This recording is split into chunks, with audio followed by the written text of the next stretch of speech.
Atlantic মহাসাগর পার হয়ে যখন আপনি আমেরিকার কাছাকাছি যাবেন, সেখানে আটলান্টিক মহাসাগরে একটা জায়গা আছে, ওটার উপরে কোনো প্লেন গেলে ঘর্ষণ করে ডুবে যায়, কোনো জাহাজ গেলে, জায়গাটার নাম কি জানি,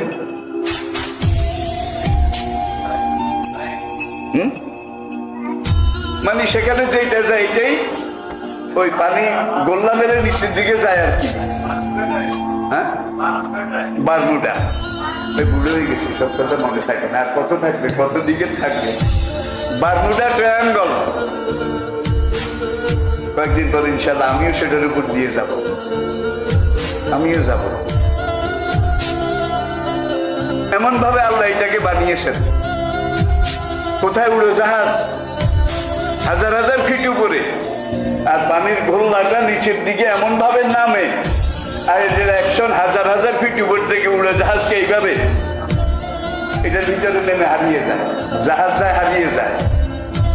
কিন্তু এটার নিচে কি, ভিতরে কি, কারণটা কি? লক্ষ লক্ষ বছর চলে গেছে, দুনিয়ার মানুষ এখনো বের করতে পারেনি। মারিয়ানা ট্রেঞ্চ 11 কিলোমিটার নিচে, 11 কিলোমিটার গভীর, 11 কিলোমিটার ডুবুরিরা নিচে গেছে একবারে শেষ পর্যায়ে। সেখানে গিয়ে পেয়েছে যে এখান থেকে নিচের দিকে জমিনের যে স্তরটা, লেয়ার, এটা